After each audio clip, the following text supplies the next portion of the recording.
Salut, c'est Benjamin et bienvenue dans cette nouvelle vidéo du blog saxophonistepro.com. Aujourd'hui, c'est le deuxième plan du jour. Ça a tardé à venir, il y avait plein de choses à faire avant, mais c'est là pour vous. Donc, c'est un super lick qui marche hyper bien sur le funk, par exemple, comme vous avez pu l'entendre juste avant. Donc, comment ça marche ce truc? Donc, en fait, c'est un mélange de deux types de gammes pentatoniques. Donc, je vais utiliser la gamme pentatonique mineure et la gamme pentatonique majeure que je vais mélanger. Donc, je vous joue le plan en entier.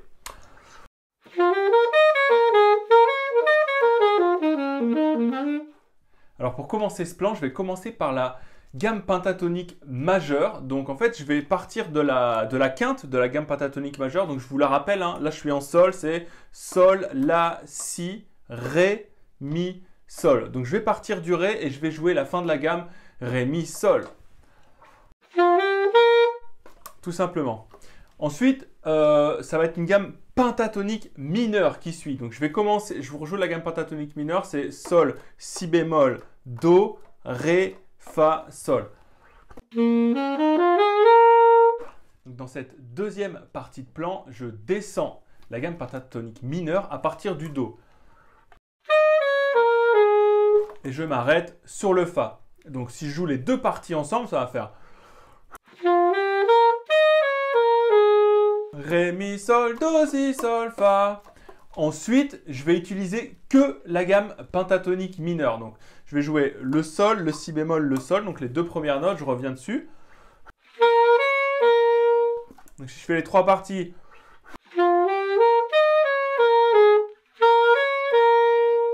Jusque-là, tout va bien. C'est facile à comprendre.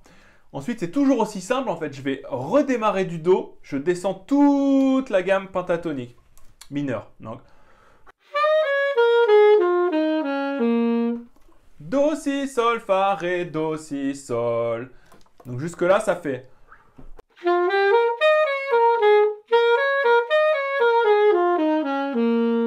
Et je vais terminer par encore un mélange des deux gammes où je vais jouer donc la carte, le do. Je vais revenir sur le sol et je vais faire une appoggiature sur la tierce. Donc au lieu, en fait, je vais faire si bémol, si. Moi, j'aime bien le glisser comme ça, si bémol, si en rapide. Vous pouvez le faire aussi avec le la dièse, index. Si vous ne connaissez pas les doigtés, il y a une petite fiche qui va s'afficher.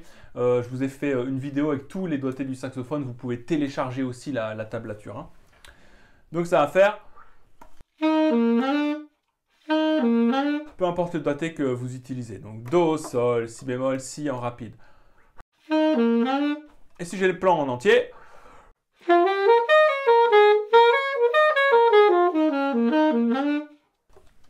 Ça tue. Surtout l'appoggiature à la fin. C'est ça qui fait tout en fait. C'est le mélange de majeur et mineur. Donc il faut absolument, quand vous apprenez les gammes pentatoniques, mélanger les deux. Mélangez les deux. Faites des essais dans une même tonalité ou en bougeant de tonalité et tout. Vous allez voir, il y a moyen de faire des choses vraiment super. Ça sonne super bluesy. Si vous ne connaissez pas les gammes pentatoniques, justement, j'ai écrit une méthode à ce sujet à l'intention des improvisateurs débutants. Donc vous pouvez vous la procurer dans la description. Il y aura un lien. Donc n'hésitez pas à le faire. Et je vous montre tout de suite en contexte avec de la musique comment ce lick fonctionne.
Et voilà pour le plan du jour numéro 2. Évidemment, je vous ai fait un PDF, vous pouvez le télécharger dans tous les tons, donc il suffit juste de cliquer sur le lien dans la description. Vous allez voilà, atterrir sur un article du blog, boum, vous pouvez télécharger le plan dans les 12 tonalités. Travaillez-le dans les 12 tonalités, c'est hyper important. C'est la plus grosse erreur que tout le monde fait quand on apprend un plan, c'est qu'on l'apprend dans 1 ou 2 ou 3 tonalités. Faites l'effort de le faire dans les 12. Même si c'est difficile, ça vous prendra 3 semaines, 1 mois, 2 mois, 3 mois, peu importe. Mais c'est la meilleure chose que vous puissiez faire pour développer votre oreille, votre agilité sur le saxophone. En complément de cette vidéo, vous pouvez bien sûr télécharger le bonus du blog saxophonistpro.com qui s'intitule Ma méthode simple et efficace pour apprendre n'importe quel morceau. Abonnez-vous à la chaîne, lâchez un petit pouce bleu si le plan vous a plu. Et d'ici là, portez-vous bien et moi je vous dis à bientôt pour une prochaine vidéo. Ciao!